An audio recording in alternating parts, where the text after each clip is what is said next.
They say the world ended under a full moon, not with fire, not with flood, but with the howl of something ancient, something that remembered when man first picked up stone to strike his kin.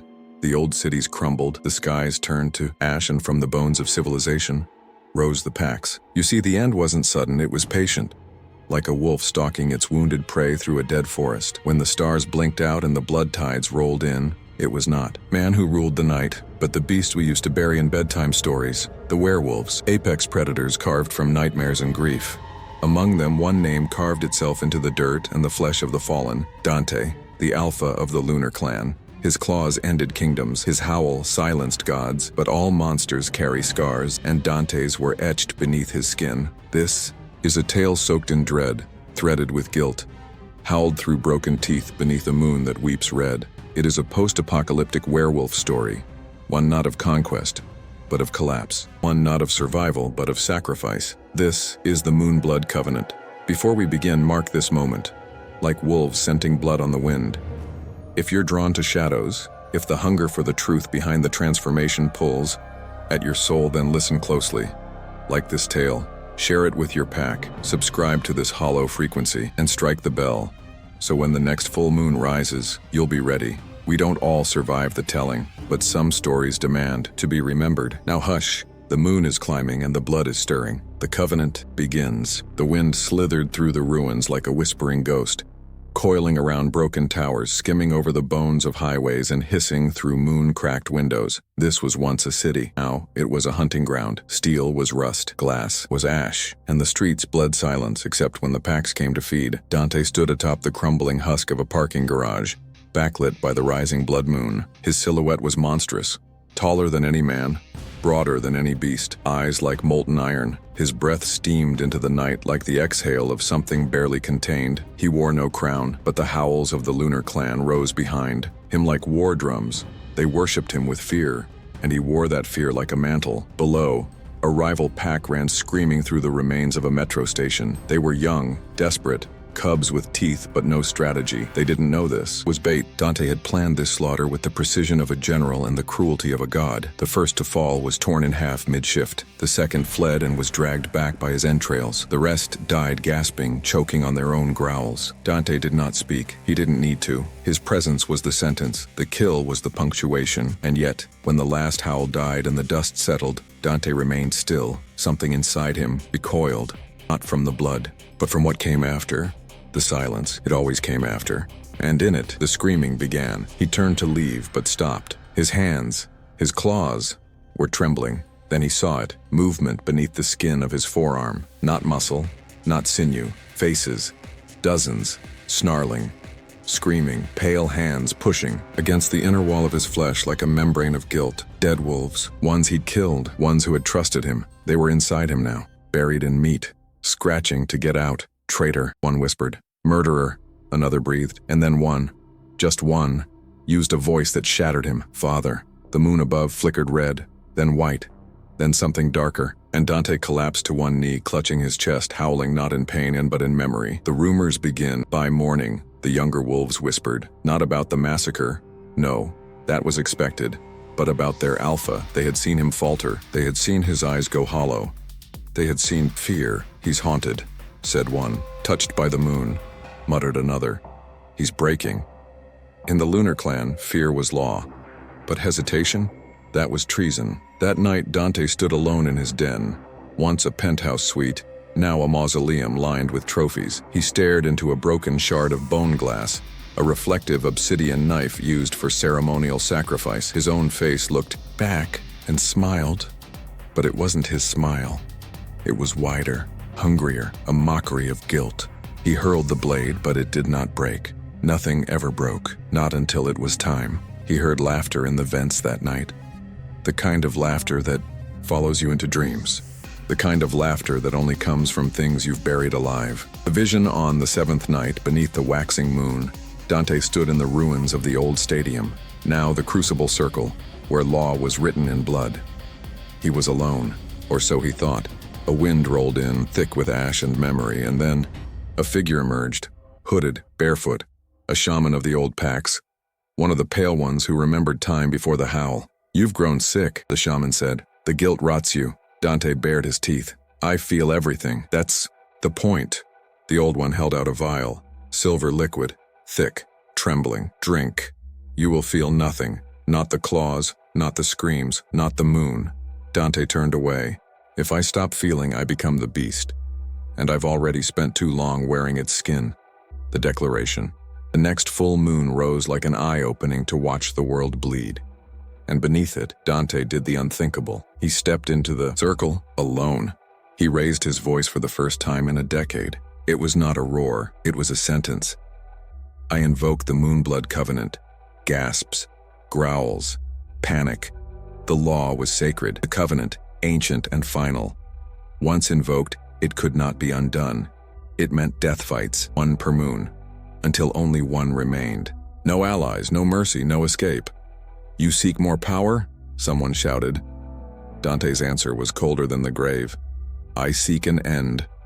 And so the moon watched, and the pack obeyed. Because when a wolf prays for death, only the moon can answer. The Crucible Circle had not tasted blood in decades, at least not like this.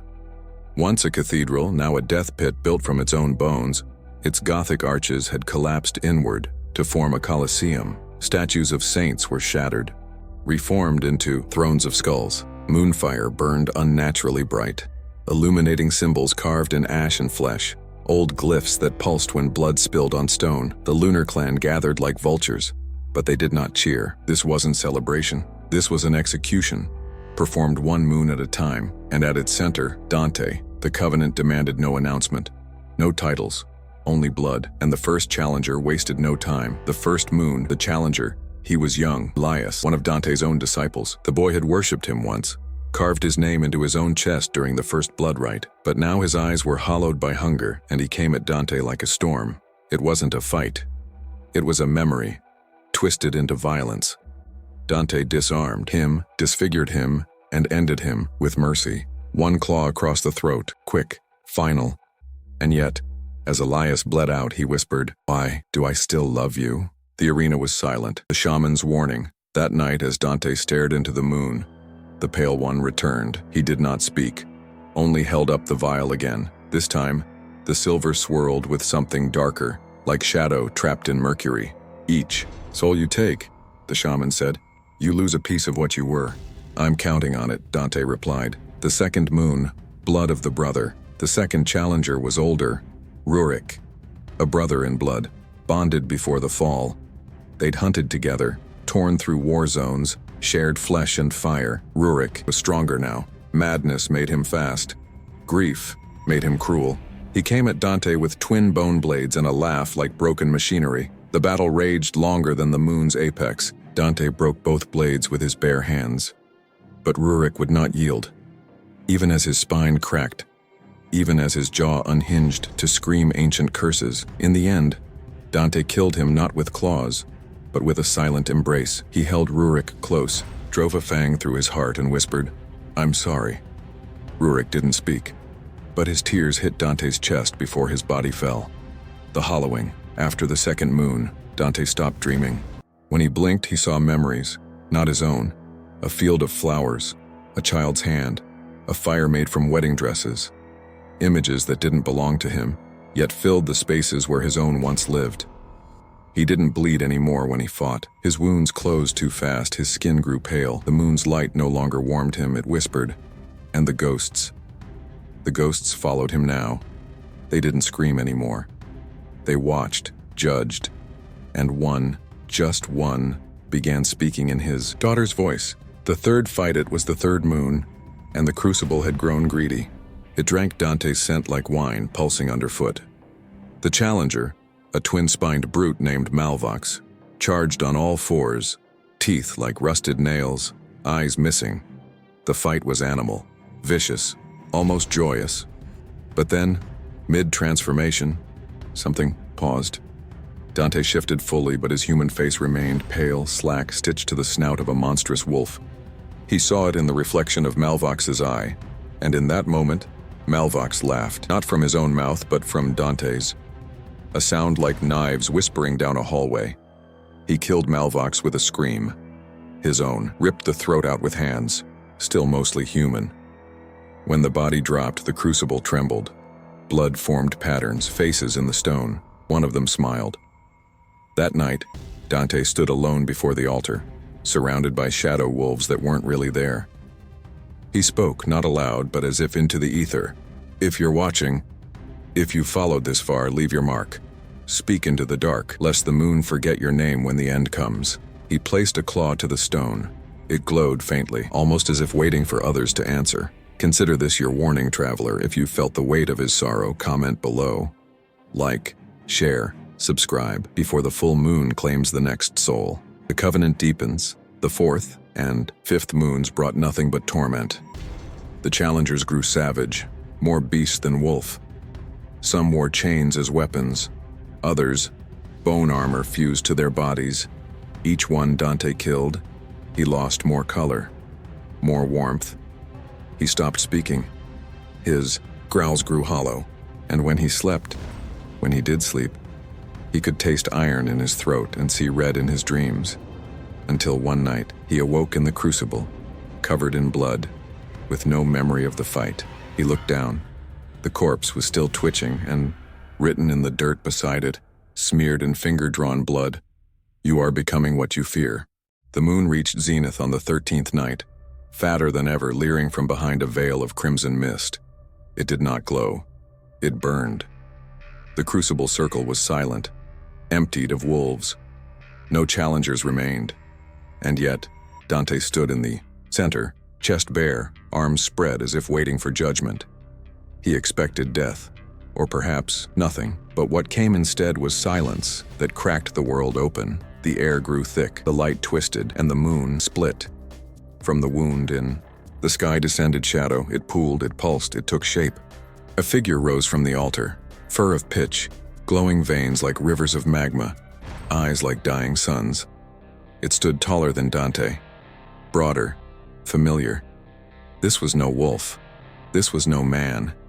This was primal Dante, birth of the beast formed from Dante's own sins. The primal was pure instinct, unburdened by memory, untouched by mercy. It bore the face Dante wore in war, the claws he used in conquest, the smile he gave when he stopped feeling, and it growled his name, Dante, but not as a greeting, as a sentence. The final battle begins. They clashed beneath the torn sky, where moonlight bled like oil. Claws met claws, bone cracked. The crucible shook. Every strike was a memory. Every wound reopened the past. Dante fought like a man possessed, because he was possessed by everything he had tried to bury.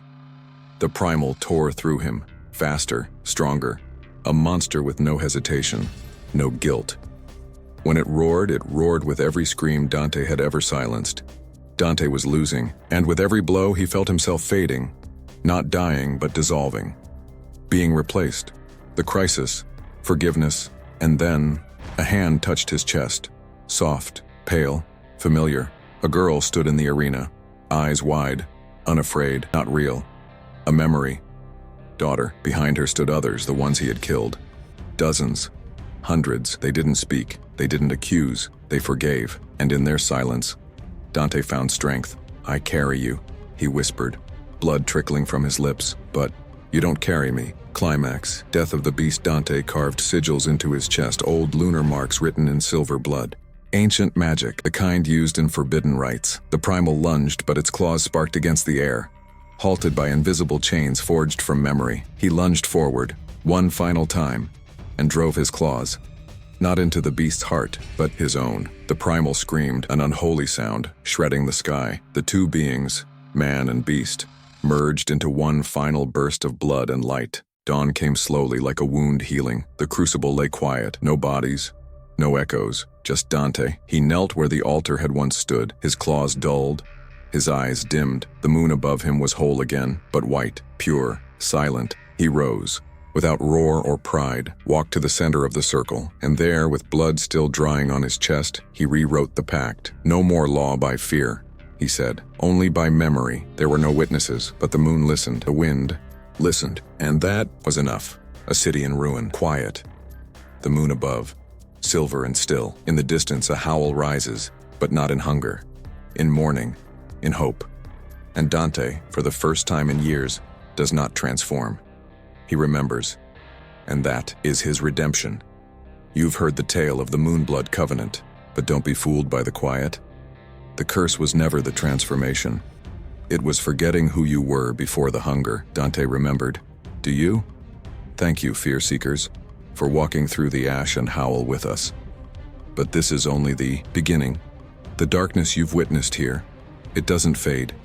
It spreads. If you dare follow it further, sink your claws into our ultimate werewolf playlist linked below. And remember, in the world of horror, the scariest things happen. When you least expect them, you don't want to be left in the dark. So like, share, and subscribe. Welcome to the darkness.